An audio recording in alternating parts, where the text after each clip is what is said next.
So this is the Aswan quarry, located in the southernmost part of Egypt.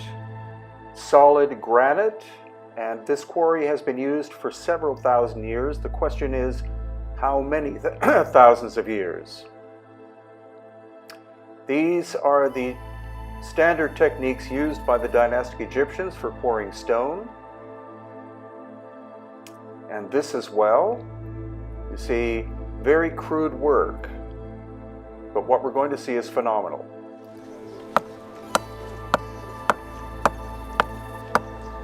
About an hour, I'll have my obelisk ready. Harder!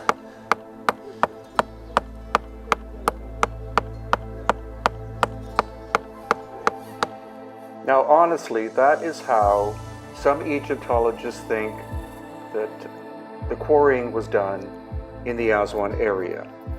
What we do find are these mysterious scoop marks, and what technology this was is still unknown, but it's clearly an example of lost ancient technology as compared again to the simple method used by the dynastic Egyptians of putting wedges in. So here we see side by side. On the right you see the Egyptian technique, on the left lost ancient high technology technique. So it's been described as scooping, but was it some kind of abrasive machine at work? Or something even more bizarre than that? Possibly a mechanism that emitted an energy field of some kind, destabilizing the quartz in the granite and causing the granite to turn into sand. Now here we're looking into the actual trough area of the 1,200 ton obelisk that was never completed. 1,200 tons. And here we get another visual look of the obelisk in its entirety, never completed. It's as if work suddenly stopped on this massive project. And again, these intriguing, even so-called scoop marks that we see in many different areas of the quarry, but especially where the unfinished giant obelisk is. Here you see the trough on the right side, and then here you see the trough on the left side, again with these very interesting even indentations. And this is called a test pit that goes down several feet. A human being could barely fit inside there, let alone try to work the surfaces. And again, these very intriguing, even marks and the complexity of the Aswan quarry itself. So let's see how the people with hand tools are now making progress.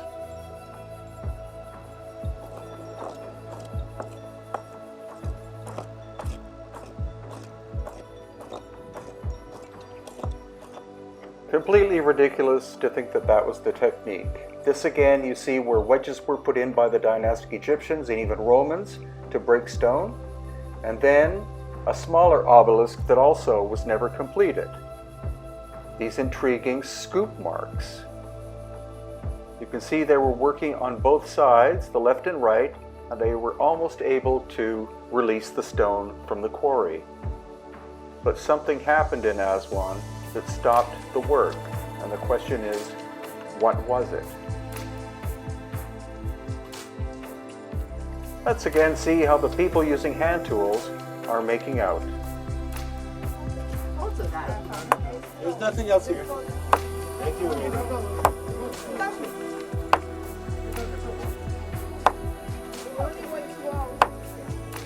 There could be no question but that there was a very advanced technological civilization in ancient Egypt before the pharaohs. The reason this obelisk was not finished could have been the presence of this crack that appeared. And so, we're hopeful that in April of 2019 you'll be able to join us and see these amazing sights for yourself, because being there is completely different than simply watching a video. which is kind of obvious, but that is the case. And this is the interior of the Great Egyptian Museum in Cairo. Now, Jason here, who was on our recent tour in March 2018, is inspecting this giant granite unfinished box.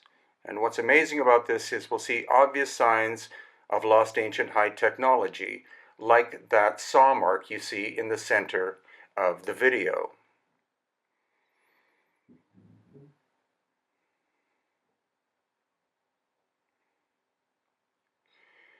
Now, I think on purpose, they pushed this unfinished box against a wall so that you wouldn't inspect these amazing saw marks. But what we see are two circular saws working, one on top, one on the bottom, obviously powered by some kind of machine, and rapidly cutting through this granite, which is 7 out of 10 on the hardness scale, with diamond being 10. You can see that the top saw started to veer off course, cutting into the main part of the block, and then it wound up snapping half of the lid off. The lid was going to be from the same piece of stone, from the bottom to be placed on the top.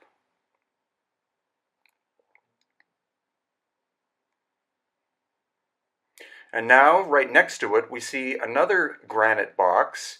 And this is a different type of saw working, almost like a bandsaw. Again, clearly working at high speed, and in terms of modern technology, that would require diamonds, a diamond-encrusted blade. Such a thing did not exist during dynastic times, so we have to consider the idea that these saw marks are from a much older civilization that had lost ancient high technology. Here again, the multiple saw marks.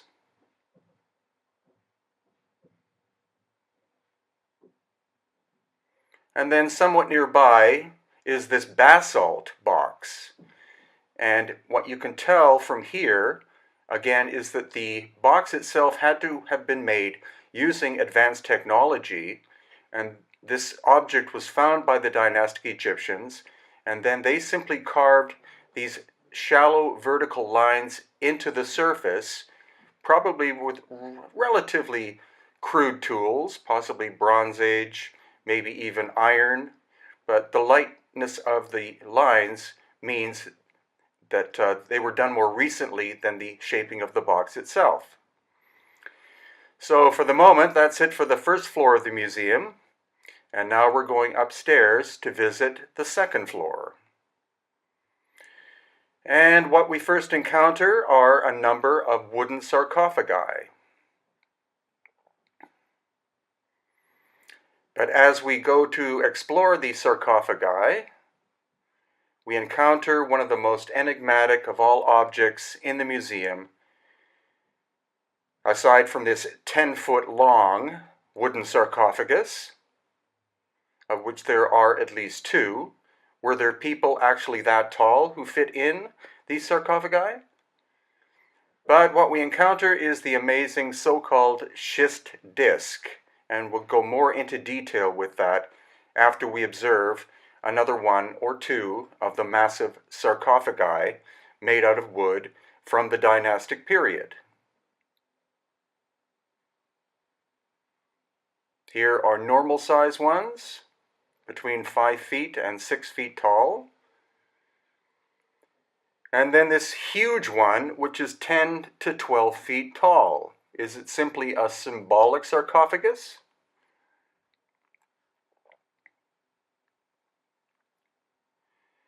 So back to the so-called schist disc. It's called a schist disc because the archaeologists believe that it was made out of a stone called schist, but our geologist, Susan Moore, who is an expert, of course, on stone, believes that it's actually metamorphosed clay of some kind.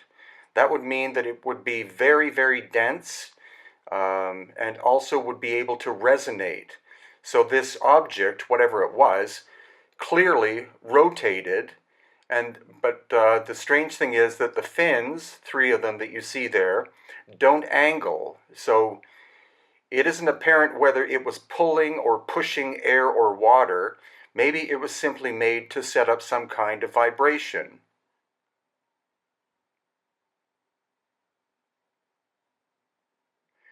So when we look at the profile here, unfortunately it was found broken and very badly repaired.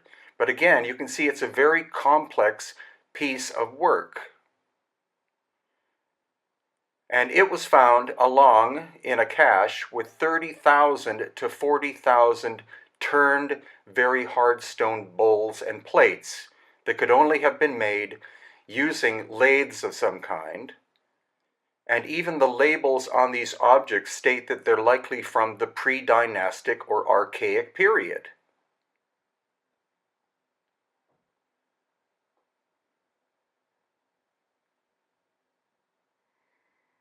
So here's an approach again to the so-called schist disk. They put it here so that the sun shines on it, I think on purpose, so that it's very difficult to properly photograph. The fact that it's even still on display is quite amazing because it's very much an anomalous object which does not fit into either the time frame or the technology of the dynastic Egyptians.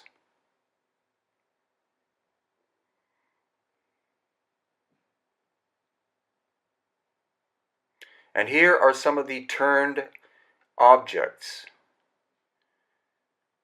These, again, are likely quite hard stone, and you can see they're perfectly bilaterally symmetrical, so they would have had to have been made on lathes. Since the archaeologists are stating that these are from the archaic period, that means that they were constructed prior to the invention of the potter's wheel. And a lathe is a far more complex machine than a potter's wheel. These could have been partially made on a lathe and then partially hand done because of the strange spouts that project off. But this fascinating object that has 5 lobes, again, appears to have been made at least partially on some kind of ancient lathe device.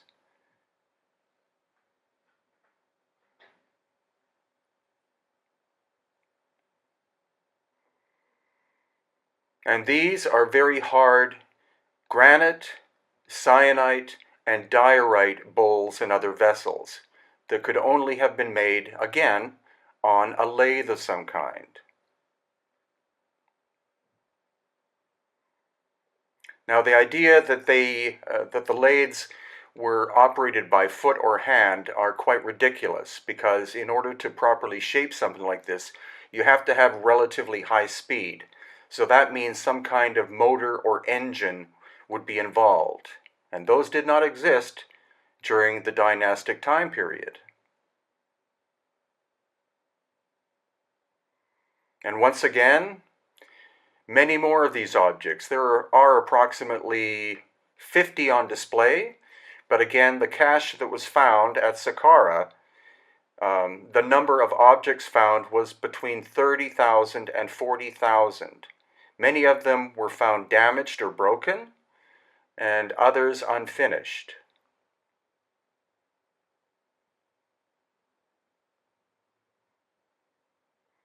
And here are some pottery vessels. These are from the dynastic time period. So it's very interesting that the ones that were turned on the lathe are even listed as being pre-dynastic, and yet these relatively crude pottery ones are from the later dynastic period.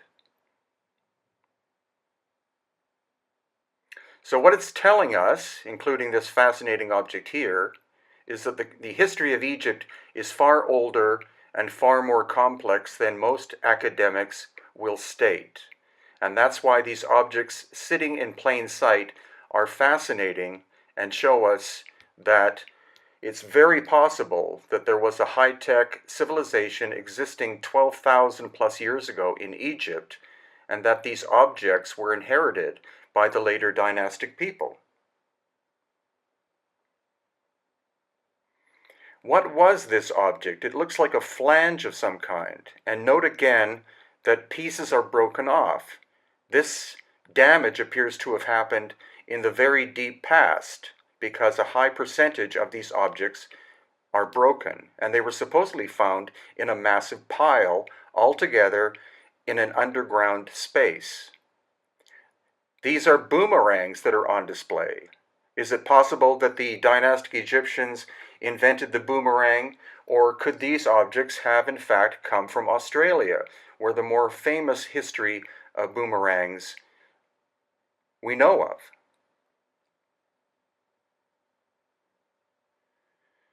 And then this very strange object.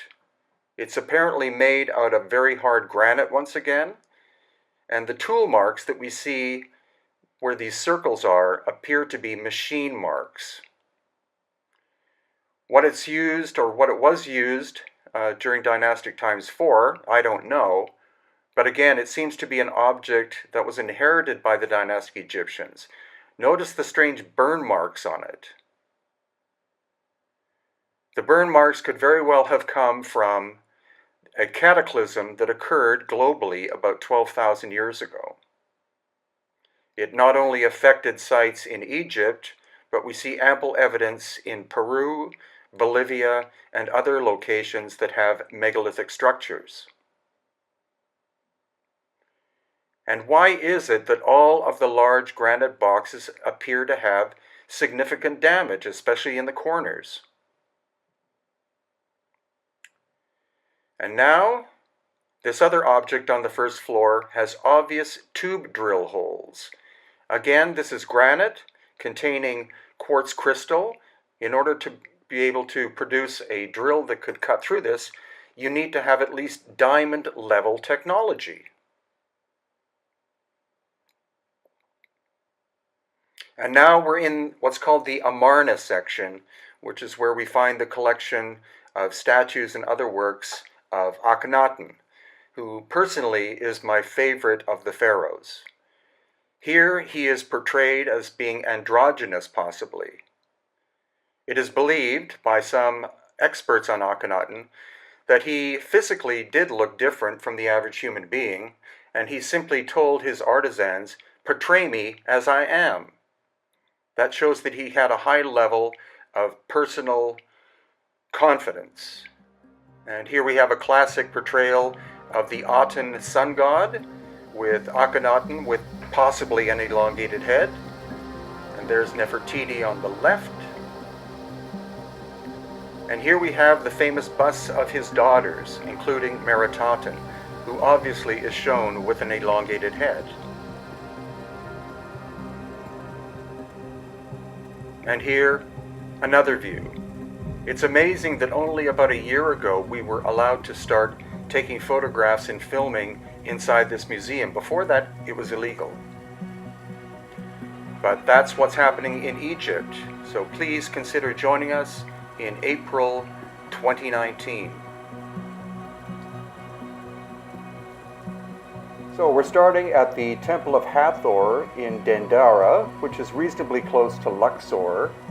And this is a dynastic construction. You can see the massive size of these columns. There are actually probably too many than are what are required. But the major fascinating thing here are what are called the Dendara light bulbs. Now, whether they actually are light bulbs or not is very much up in the air. You can decide for yourself. But they're located in a very small underground chamber, which takes special access to get into. And this is what they look like. There are actually, I believe, 8 of them. You can see they kind of look like a light bulb, but other people say that there's something else. Another term used is a Crookes tube, which is a very simple light instrument. And here's a little video showing you the detail. The lighting in here is quite terrible, but it's a secret little chamber, very narrow access, and these are very curious sculptures. Then outside we see what are called keystone cuts, and there are hundreds of them here. It's likely that there were originally either bronze or wooden clamps to hold these sandstone blocks together. Probably wood, because that would take a lot of bronze. And now we're in the Valley of the Kings, and these are phenomenal shaft systems that of course were used as tombs, but it's highly unlikely that the pharaonic people or the dynastic people constructed them because they're hundreds of feet long. Here's a diagram of the burial place of Seti I, and you see the hundreds of feet that these go on in the bedrock in the Valley of the Kings. There's no way that this could have been done with hand tools. They're way too long. So you can see this is actually quite close to the entrance going back out. And as I walk further back, these things are perfectly bilaterally symmetrical and just phenomenal. And this is the nature of the stone of the area. So you can see that it naturally fractures. So the idea that these were cut out with hand tools is quite ridiculous. They were probably done using some kind of high technology long before the dynastic times. Now we're at the Ramesseum. This is what remains of a 1,000-ton granite statue. And this is the base that weighs 500 tons. Now the quarry for this is hundreds of kilometers away.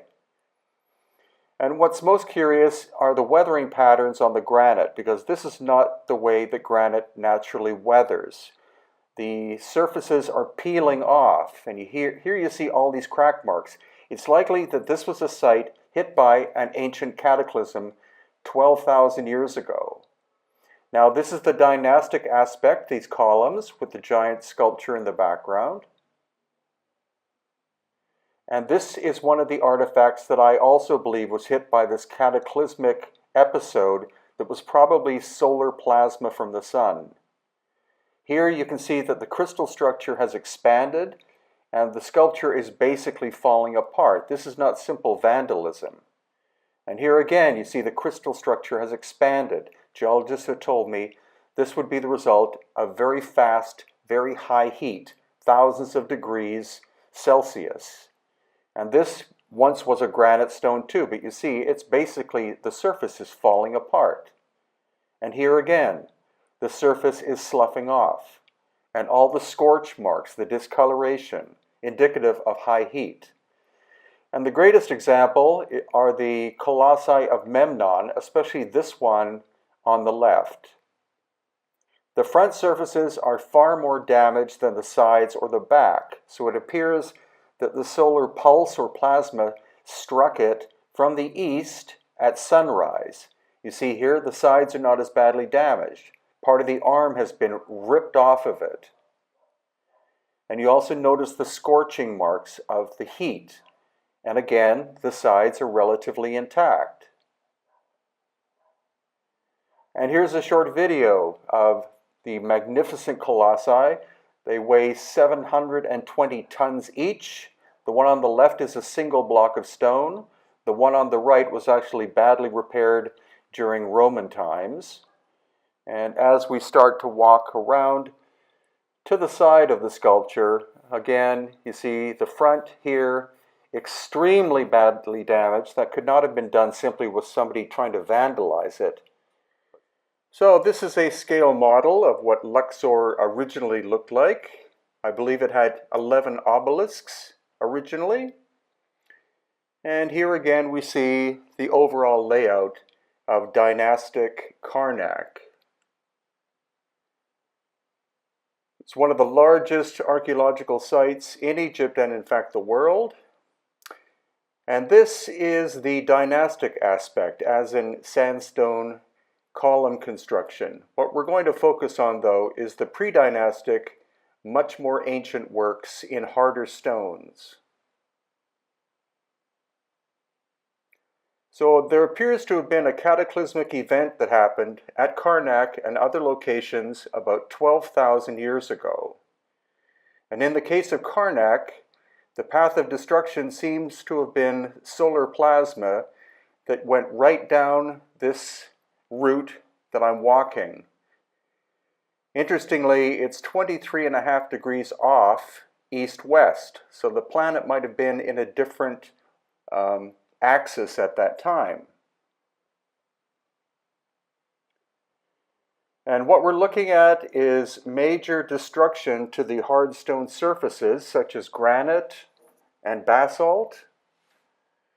This groove is a power saw mark of some kind, indicating lost ancient high technology in the past. And here we get to have another look at it. Perfectly even. And also these core drill holes that we find not only at Karnak, but also other sites such as Abu Sir. And you can see this core drill is massive in size, very industrial, very ancient.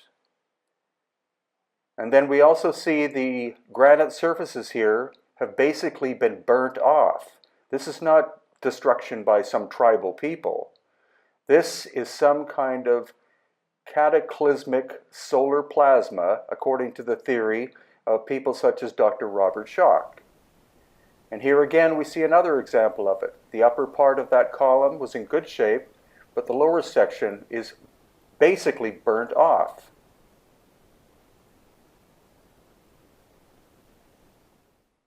And here again you see the interior of what's called the Holy of Holies, and it too shows scorching, and the stone is basically peeling off the surface. Now, in another location, we have this incredible object made of calcite. It originally was one piece of stone. That's the absolute truth. It was originally one piece of stone. It's been badly repaired in more recent times, but no one has any idea where the quarry for this stone is located. It's likely not even from Egypt. And here we see the interior. Again, it's been heavily repaired, but originally it was one block of stone, which is incredible. And here you see the detail of the outside surfaces. And the fact that the corners, at least on the inside, are not sharp angles, they're actually curved. So some theories are that this was a resonant structure of some kind, and the reason for the curved surfaces in the corners was to allow sound or other vibration to move through the structure freely. Then, as we move back into the core area, again we see ancient stone blocks with the surfaces basically burnt off. And this has been attested to by geologist Susan Moore, who will be speaking to you in this video shortly. But again, along this axis path, 23.5 degrees off of east-west, the surfaces are hugely damaged, such as here, once again. And it's only in this direct area that this damage has occurred.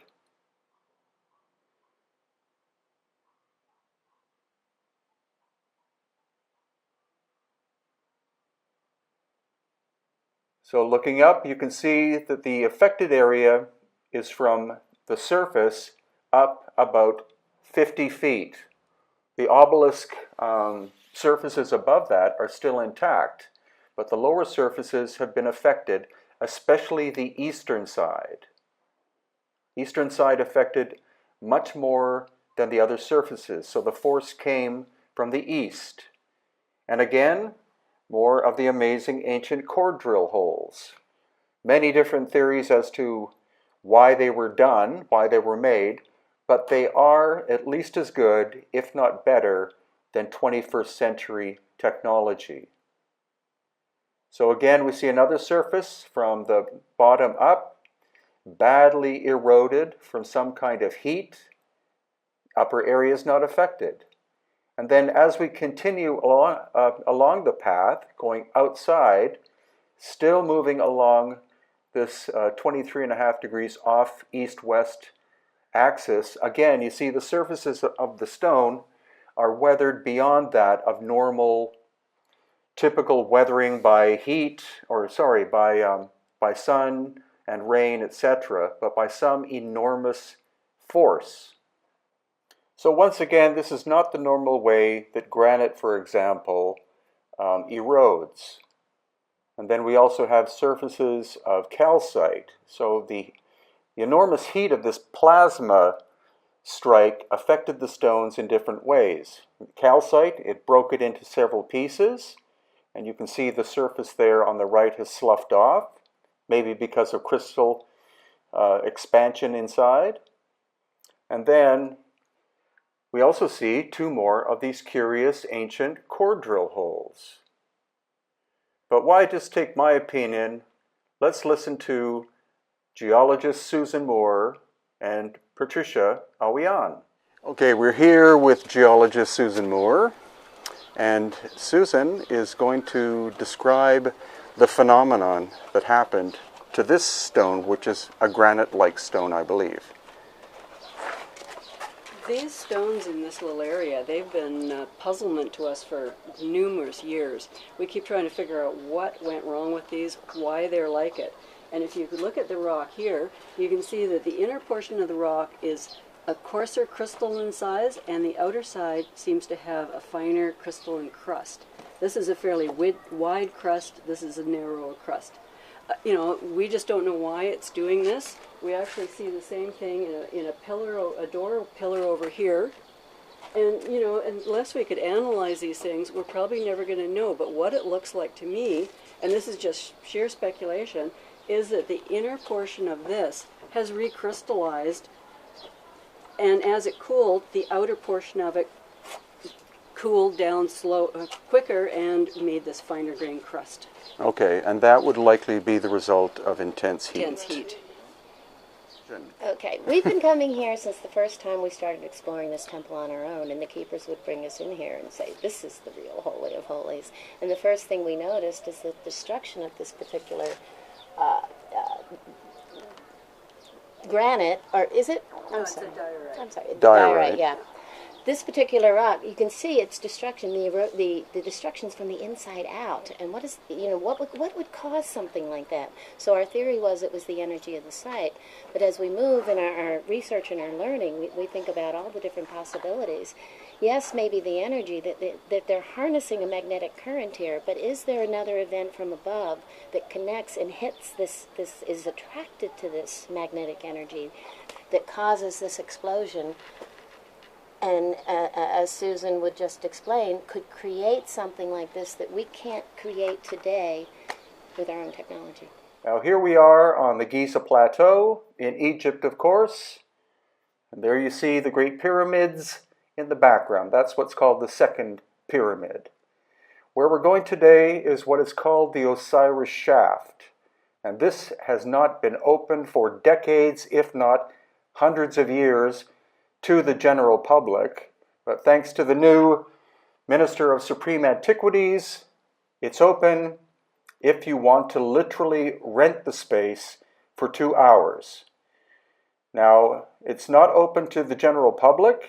It requires a special permission and fee, and that special permission or fee costs between $2,000 and $3,000 for a 2-hour period, but we decided to do that for our guests, and we will do this every year on our tour from now on. So this is our group lining up. The door has been unlocked, and so gradually we're going to start moving in. So this is the uppermost level, which is in the bedrock itself. And here comes Jason, who was in our group in March 2018, clearly thrilled at what he saw. And now we move in. Again, this is the surface level, which is in the bedrock itself. And now we look down to the second level. Now, I'm not going to tell you immediately how many levels there are, This is all part of the incredible experience of this space that has only been open since, I believe, November 2017. Now this is down in the second level. You can see it's quite small. Nothing too incredible to look at in this space except the fact that, again, it's cut in the bedrock. And this is giving you a view from the second level with the ladder up to where we first enter.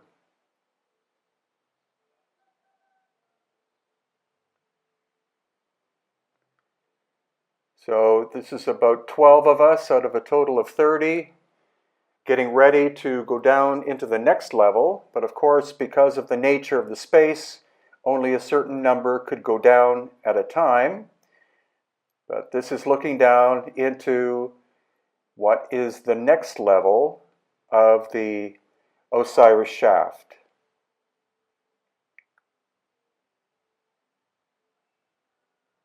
Again, cut into the bedrock. This could not have been done with hand tools during the dynastic period, with bronze chisels, etc. So now we're down in the next level and looking up to the level above, which was the small room.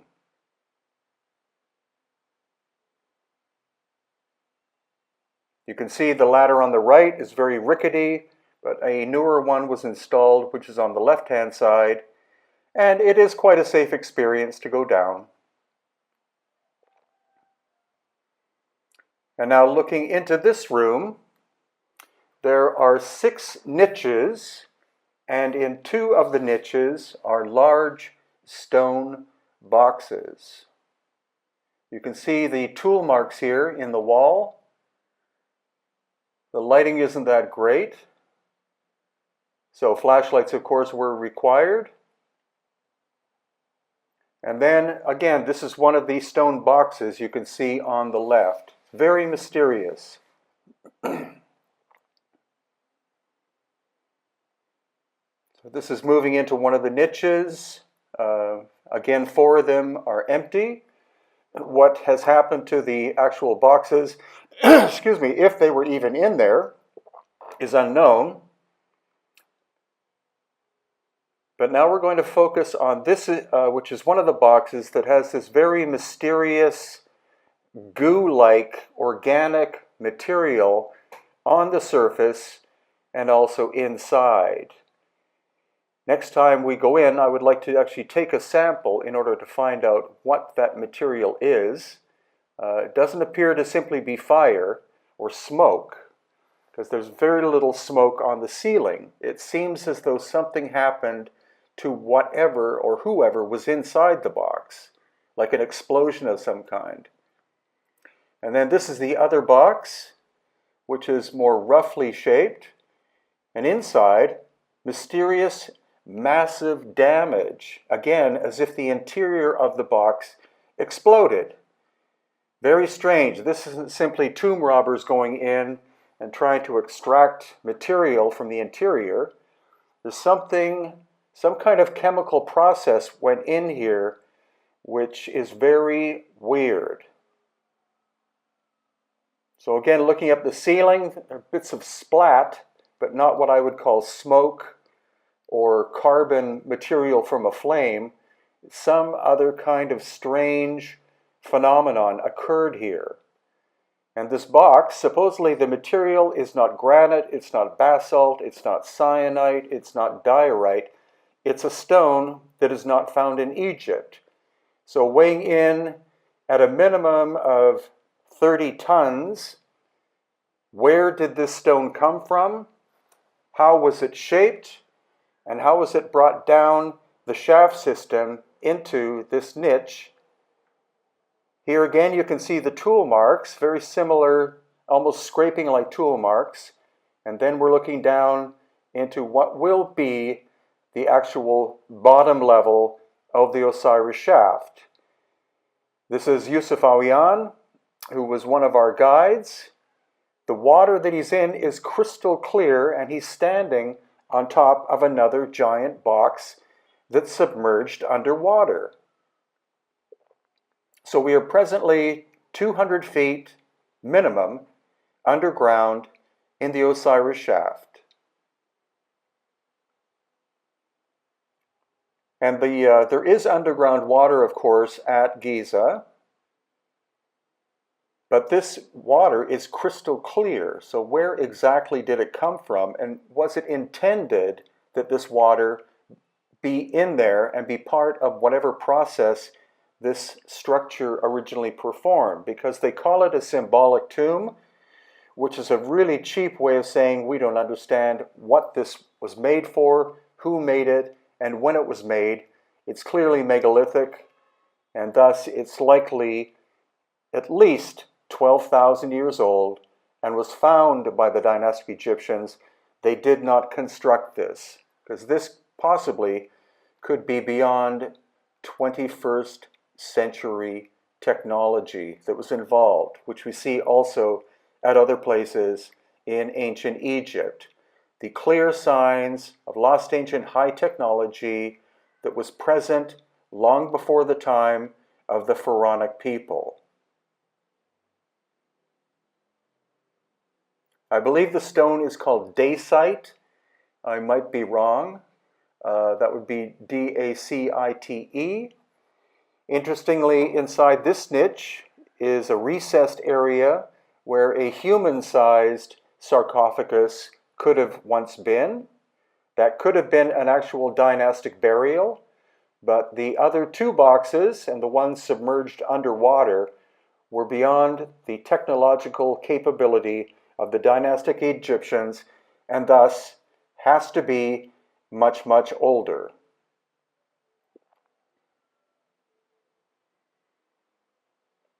So as far as I know, only a handful of groups have been in the Osiris shaft since its opening in November of 2017. You can rent the space if you want.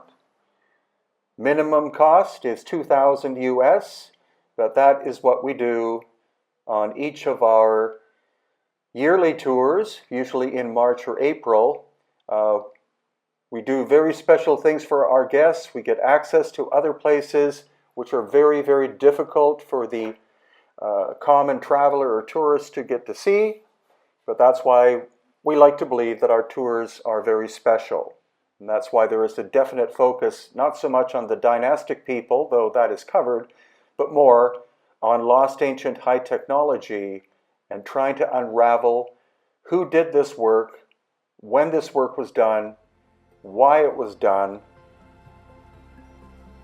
And of course, you can learn more about this under tours on my website at hiddenincatours.com.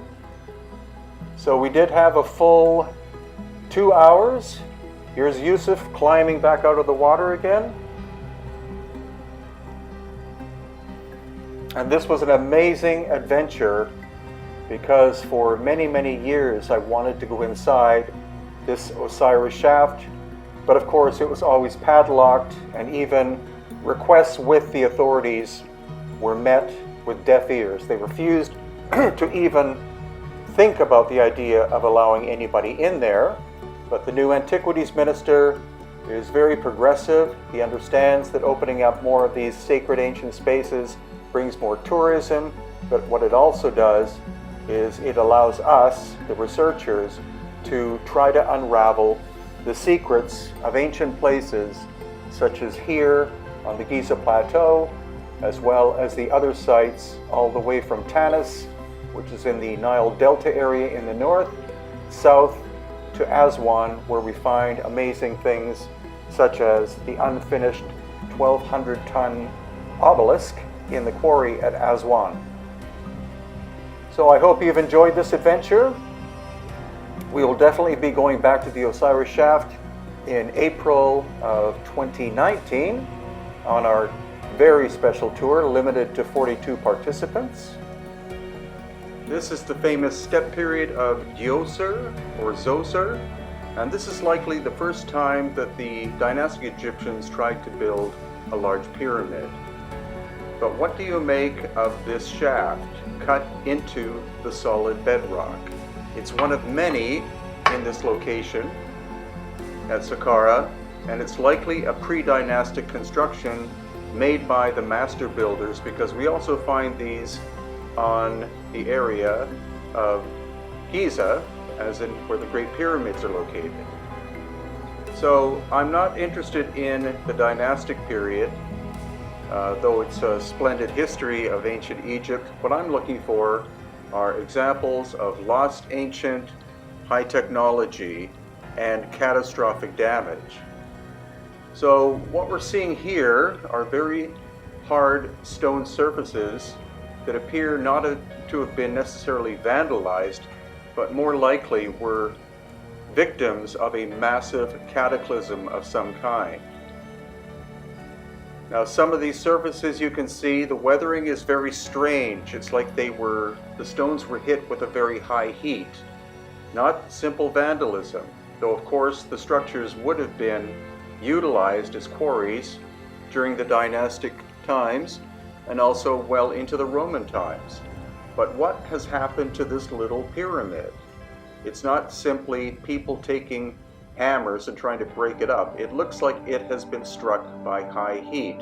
And we'll see many other examples of this that tend to support Dr. Robert Schoch's theory that plasma was ejected from the sun and struck certain parts of the earth about 12,000 years ago. So when you look at the top layer of the soil, see it's orangey, brownish looking. That's what happens to limestone when it's hit with very high heat. And here is another example. The top surface is there. And again, how was this little pyramid, which was immaculately constructed, how was it damaged so heavily like this? Again, my theory, and when we look at these burn marks that you see on the surface of the limestone, was that this pyramid and others were hit by solar plasma 12,000 years ago. And then later, they were found by the dynastic Egyptians somewhere around 5,000 years ago. So let's go inside the pyramid here, Pyramid of Unas. Unas was a pharaoh. He was quite possibly buried in this pyramid, but he and his people did not construct it. The walls in this case appear to be granite on the left and right sides, and the lid, or ceiling, and that granite would have been brought from at least 500 miles away from the quarries at Aswan. And here again, the walls appear to be granite. If this was used for strength, that is a possibility. However, it may have been used for energetic purposes, which is something I get into in other videos that I've done about Egypt. And now we're going to go into the back recess underground here at the Unas Pyramid and have a look at this really intriguing box that some people would say is a sarcophagus, but the stone is very fine, tight-grained granite. And again, the box would have had to have been transported from Aswan, which is more than 500 miles away. And it appears that the lid was supposed to hermetically seal the box. Now, for most of their time, the dynastic people only had Bronze Age level technology, so there's no way that they were able to shape this box with such finesse. So this Unas Pyramid has been recently opened up for us to explore. We were there in March of 2018, and now we're going to climb back outside of it and explore more of the Saqqara area. So once again, the Djoser Pyramid or Djoser Pyramid, and this could be a construction done by the dynastic people, because you see it's relatively small stones that are stacked on top of each other. But I wonder where those staircases go. They appear to go underground somewhere. Maybe they connect with the ancient tunnel system, which is spoken of not only here, but also throughout the Giza plateau area, which is immense. It's not just the area where you find the Great Pyramids, but it includes places like Saqqara, Abu Sir, Abu Rawash, etc. And now we look down, you see the top level is dynastic, but below that cut into the bedrock. So again, the bedrock cutting is probably a pre-dynastic work. And here we have another look at that. You see, stacked stone on top of cutting into the bedrock itself. Now here we are at one of my favorite places at Saqqara, and this is called the Serapeum. Again, notice that the upper layer appears to be burnt or scorched by heat. And as we walk into the Serapeum, this is one of the most spectacular places by far in all of ancient Egypt because of the mysterious boxes we're going to look at. The site was discovered by the archaeologist Mariette, I believe in the 19th century, and had been relatively unknown for a long period before that. It is literally underground. The dynastic people probably found it, but the constructions you're going to see could not have been done by the dynastic people. The first thing is, if the lights weren't on, this place would be pitch black. And so how could they possibly have quarried out this huge tunnel system that goes through it? There's no appearance of any soot or anything like that on the ceiling. And so the construction of this tunnel system, which appears to have been repaired, as you can see on the left, in different periods of time, the lighting must have been artificial in some way. And though that sounds hard to believe, you will believe it when you see what these boxes look like. It appears in some ways that the Serapeum is a climate-controlled atmosphere, because every time I've been there, and it's been at least 6 times so far, it's always about 70 degrees Fahrenheit or approximately 20 degrees Celsius, which is a very pleasant temperature. It's not like something like the interior of the King's Chamber in the Great Pyramid, which is very, very warm. So the coolness, of course, is because it's subterranean, but the question is, what are these immense objects that we're about to see? How were they created? What were they possibly used for? And why, when Mariette discovered them, were all of the lids except one pried open? Very mysterious place. So the lid of this box weighs 30 tons, and the box itself weighs 70 tons. So that's 100 tons, and you can see the highly polished surfaces with the really crappy hieroglyphics done. Conventional academics insist that the shaping of the box and the hieroglyphics are contemporary with one another, but that is completely ridiculous. It's quite obvious that the dynastic people found these boxes in situ and in some cases decided to carve hieroglyphics in some of them.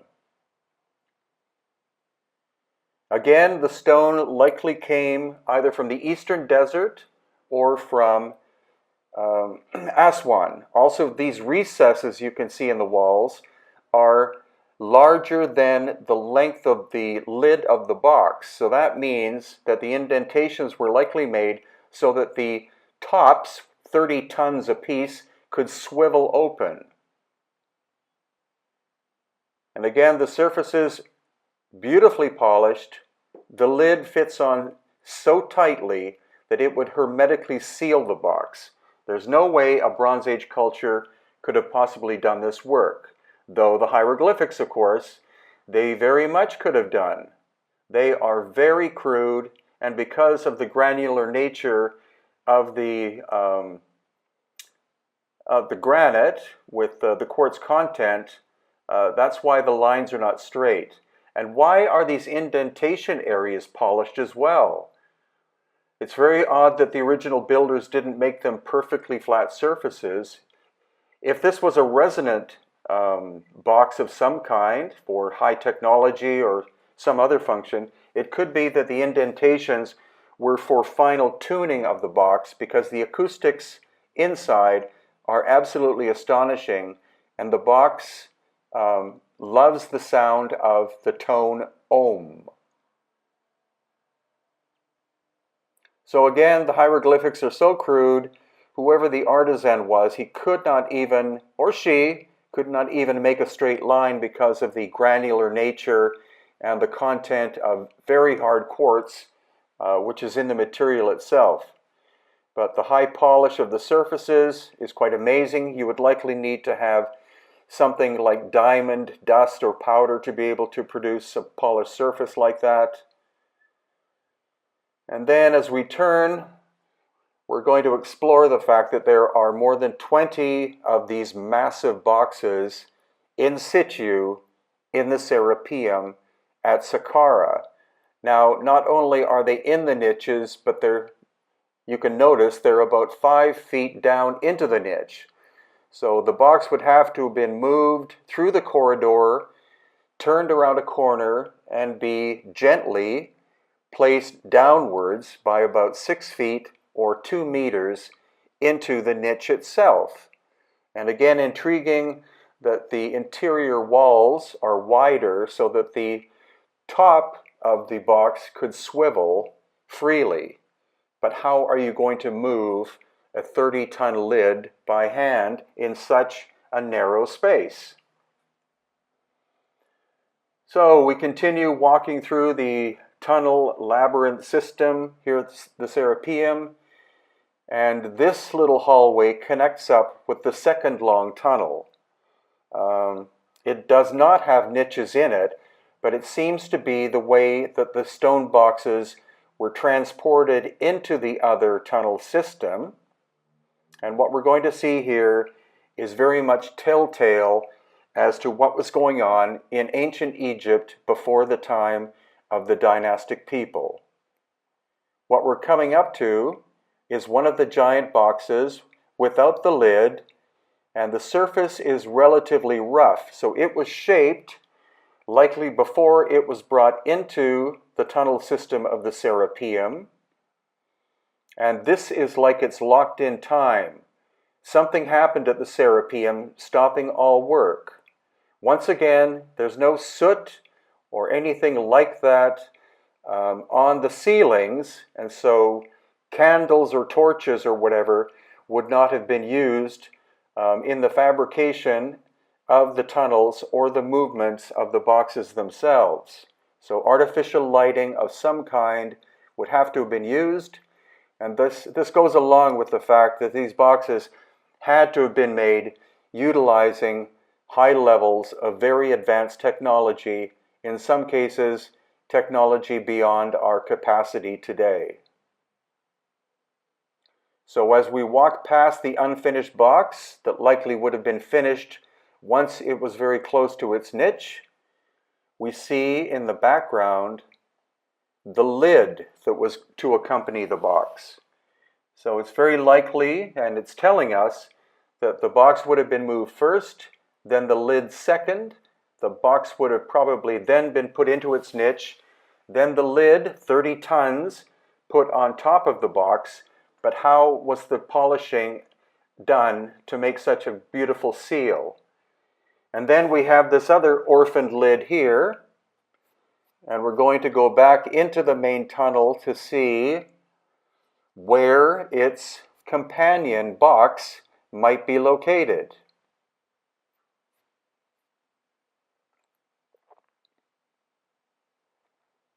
So again, this is the main tunnel, and here you can see the flashlights glinting off a smaller box, but very finely crafted, with some crude hieroglyphics put on later.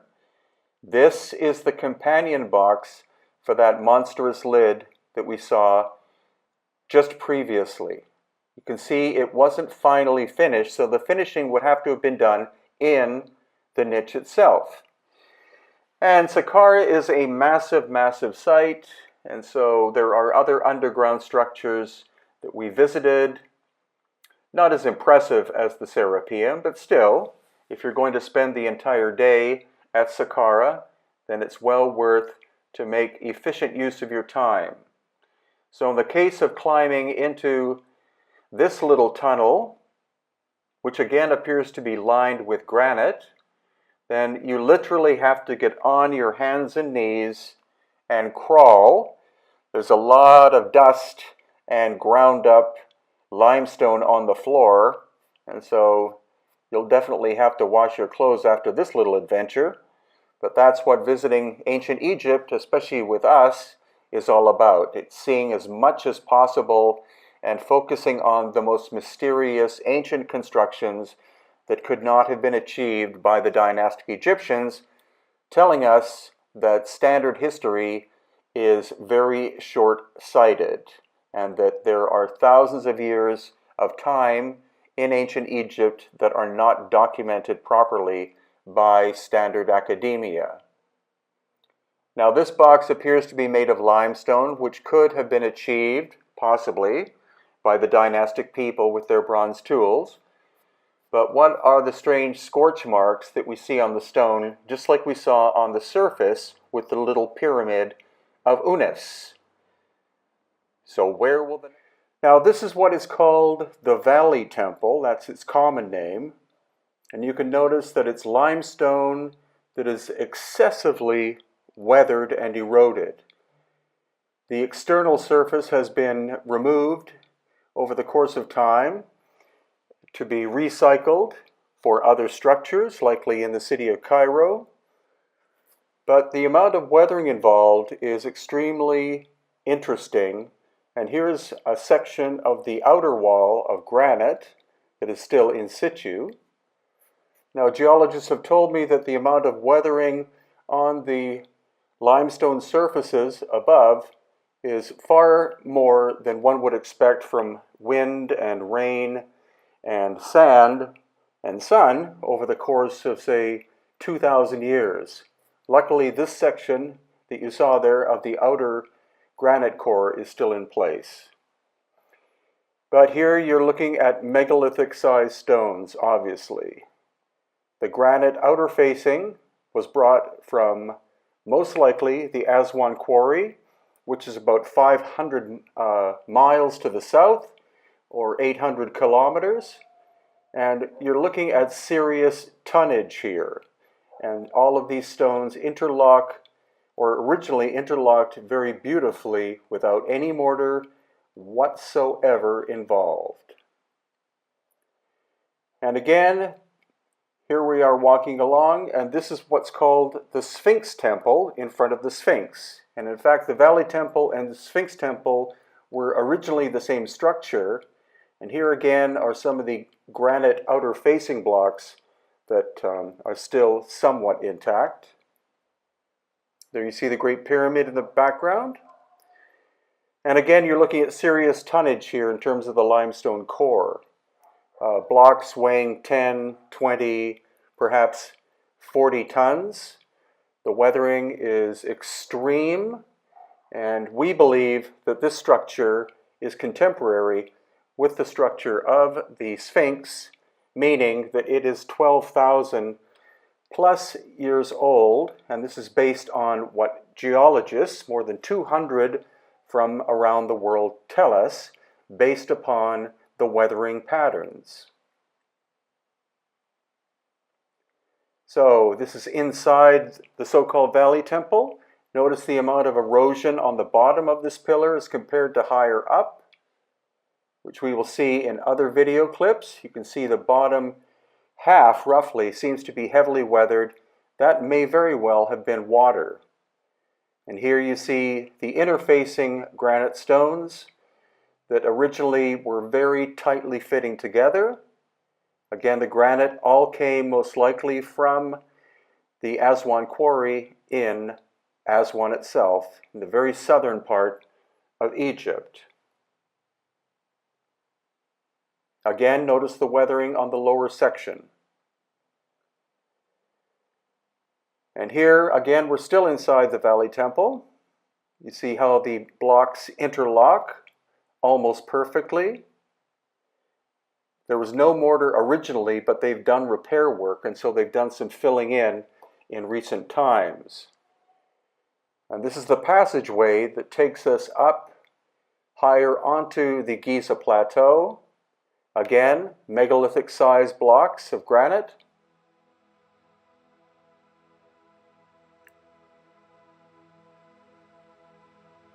And geologists have told us that the amount of weathering here is much more excessive than would be under normal conditions over the course of, say, 2,000 years. So once we're outside, there's the second pyramid on the left, and of course the Great Sphinx. And we're going to go into some detail as regards the weathering patterns on the Sphinx. But this is a walk back around the outside of the Valley Temple. Again, the exposed limestone surfaces, some of the external granite that was covering the outside and the inside.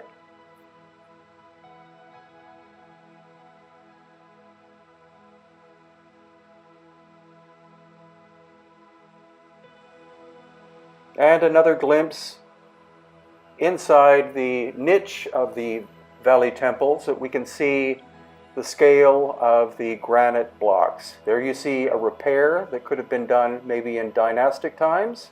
The floor is granite, and the walls are again these multi-ton blocks.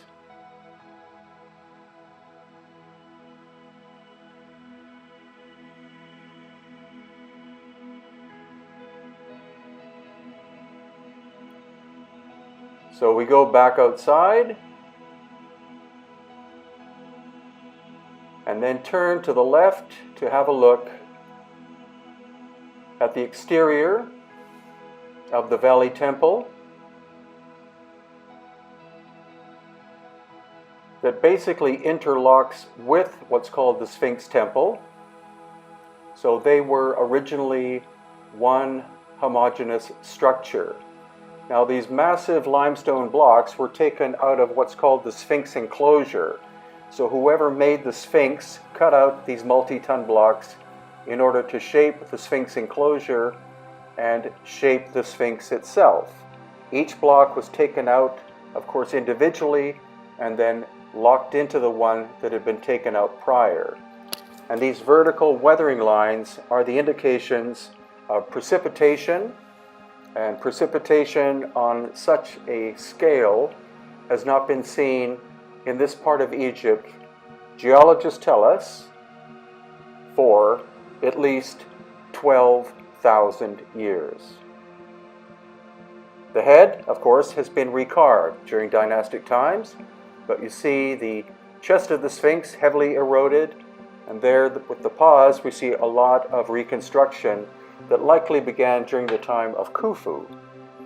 Now this shows the difference between the bedrock and here blocks in between the front paws of the Sphinx. And then this wooden walkway which is in between the front paws. And again, a lot of reconstruction has been done to the Sphinx over the course of possibly 4,500 years. You can see relatively modern rebuilding and then much older. And then the bedrock itself. But you see that this is one of the back paws, and it clearly has been reconstructed in relatively recent times as compared to the weathering of the Sphinx enclosure. Again, major emphasis on the vertical weathering, because that indicates precipitation. And if you didn't know, there is an entrance near the very back end of the Sphinx. There is a ladder inside, so there could be a labyrinth of shafts and tunnels under the Sphinx and the entire Giza plateau. Once again, the vertical water weathering and the excessive and extreme erosion that we find at the Sphinx. Different layers are different hardnesses, so the softer layers were carved out much more rapidly than the harder layers. You see the undulating lines. And this shows you the extent of the Sphinx enclosure itself, that the Sphinx was carved out of the bedrock itself.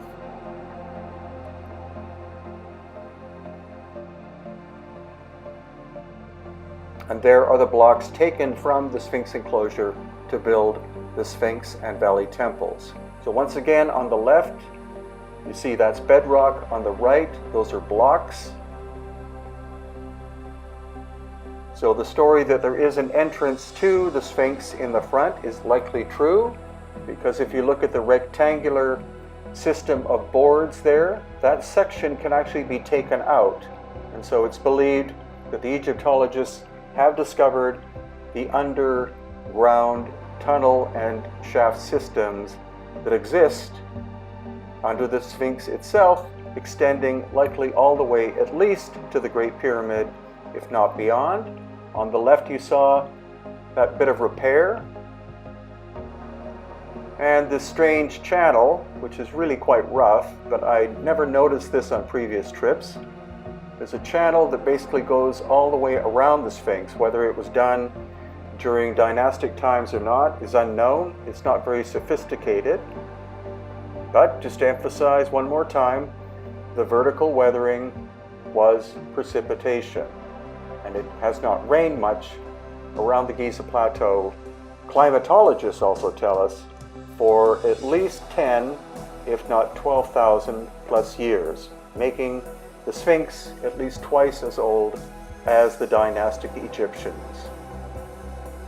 And there again is the entrance to a shaft with a metal ladder inside. Of course, it's illegal to go in there, but I filmed it so you could see. And more or less finally, once again, the extreme weathering marks on the limestone of the bedrock of the Sphinx enclosure, all of the repair work that's been done over the Sphinx over the course of up to 4,500 years. Some Egyptologists insist that Khufu was the one who constructed the Sphinx, but it's likely he and Khafre were the ones who did repairs. And this shows you again the transition between the bedrock and then these blocks of limestone and the rectangular section, which underneath is believed to be the entrance to the shaft and tunnel systems. Now this strange location is called Tanis, and it's in the Nile Delta in northern Egypt. It takes 3.5 hours to drive from Cairo, and for the last 2 hours we drive through lush vegetation and agricultural farmland.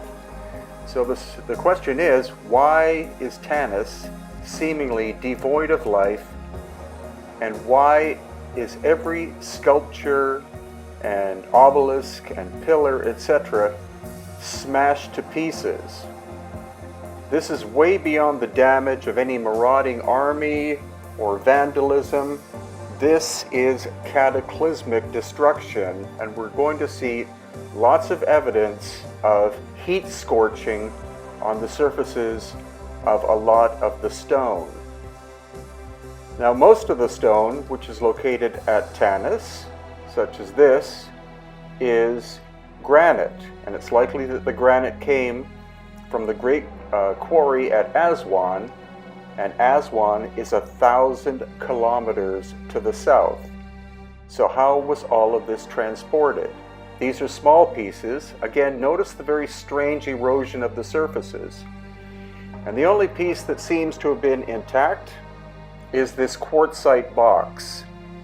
The hieroglyphics were likely done by the dynastic Egyptians, but it's clear that the dynastic Egyptians found the site of Tanis in complete destruction, and so they decided to build there and recycle with what they found. Now again, is this erosion natural or normal, or could it be the result of intense blasts of heat? This gives you the visual.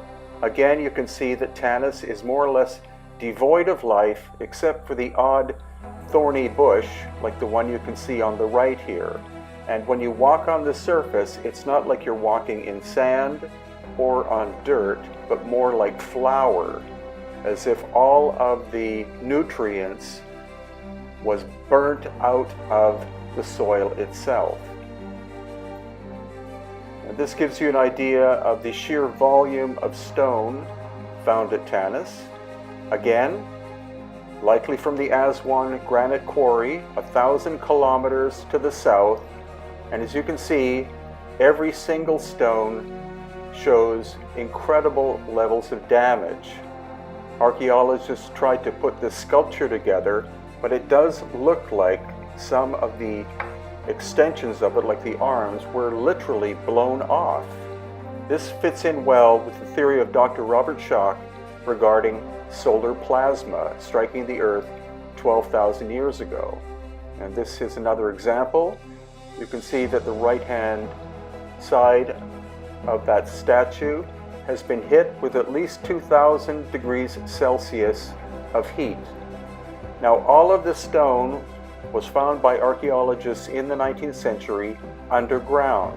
They had to dig down 10 to 20 feet in order to find Tanis. And here you can see that this wall section, in fact, was probably rebuilt by the dynastic Egyptians, possibly 2 or 3 or 4,000 years ago. And look at that slab of granite on the left where Irene is standing, massive. So this area may have been exposed during dynastic times, and they built that wall section. There are also an incredible number of obelisks and sections of obelisks located in Tanis, more than at any other location by far in Egypt. This would not have been a place where obelisks were manufactured because, again, the quarry is 1,000 kilometers away. So they would have been made at Aswan and then transported to different locations around Egypt. But also what we know is that the obelisks themselves are megalithic, and they were constructed in pre-dynastic times by a civilization that clearly had lost ancient high technology, because the Bronze Age dynastic people could not shape granite surfaces like this. They could etch in hieroglyphics, but they couldn't shape sculptures like this. Now here again, the bottom of the statue, we're seeing intense heat. This has been corroborated by geologists that we've had on location. And again, it looks like sections of that statue were blown off, not struck off. Here's another statue. You see the left-hand side has been melted. These sculptors would have made sure that the stone was very consistent and homogeneous before they started the sculpture, so it's not a flaw in the stone, it's a heat effect that happened to the stone in the very distant past. Again, a massive block of stone, at least 20 tons. Surface erosion is excessive, and just everything is broken on a massive scale. Vandals with hammers could not do this kind of damage. This had to have been done by some sort of natural external force that literally blew Tanis to pieces. And we also see evidence of this at other locations such as Karnak and the Ramesseum and other locations to the south. But it's here. Look, another obelisk section on the left. And the fineness and depth of this carving, again, appears to be machined, not done by hand. So we're looking at the possibility that even hieroglyphics are older than the dynastic Egyptians. When you look into the background, that is the original level that archaeologists found in this area. So they had to dig down in order to expose all of the stone. Again, look at the blackness on that stone on the right. That appears to be heat. So this is an overview of Tanis, or at least this is what we were allowed to see. It's in the middle of an army/police base, and we were only allowed to see a certain section of it. If I started to wander off and look at other areas, I was immediately told to come back. And so why they're being so secretive here is a very good question. Again, devastating damage. The stone is strewn all over the place. This is not a civilization moving in and taking over and deciding to destroy ancient structures. There's another obelisk you see in the background with Yusuf Awiyan, another obelisk section, and then another obelisk section. There are between 10 and 20, if not more, obelisks that were found in the area, all broken. And again, this surface appears to be machined, not done with chisels. So that is lost ancient high technology evidence. Another section of an obelisk with very deep carving into the granite surface. And of course the stone has been lined up during the excavation times by the archaeologists. Here you see more sections of obelisks, and the new prevailing theory is that the obelisks were originally made not as standing monuments for the glorification of the ancient Egyptian rulers, but in fact they were part of an energetic system.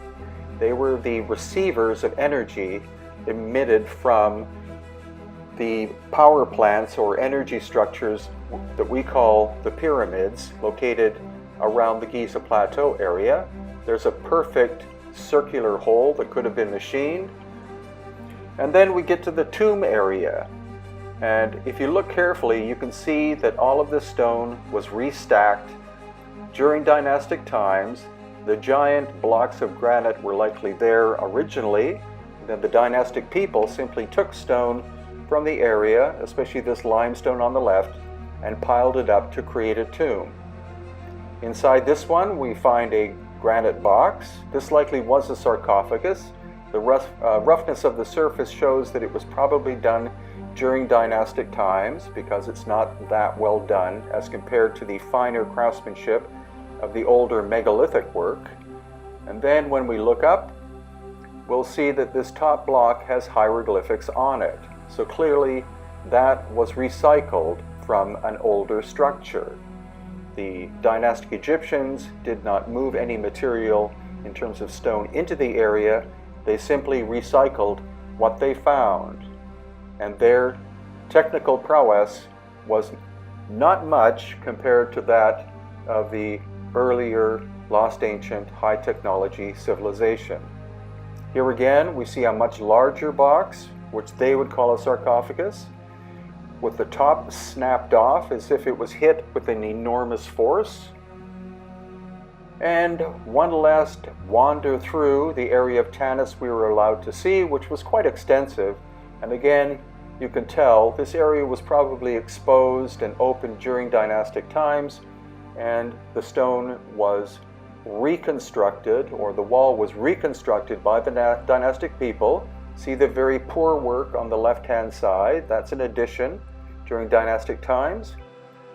And the simple fact that this whole area here is devoid of life except for a handful of prickly bushes gives us a strong indication that solar plasma struck this area about 12,000 years ago. This is corroborated by Dr. Robert Schoch, who's a geologist, and also accounted in my book, Aftershock. Here again, we see more melted surface on this piece of quartzite.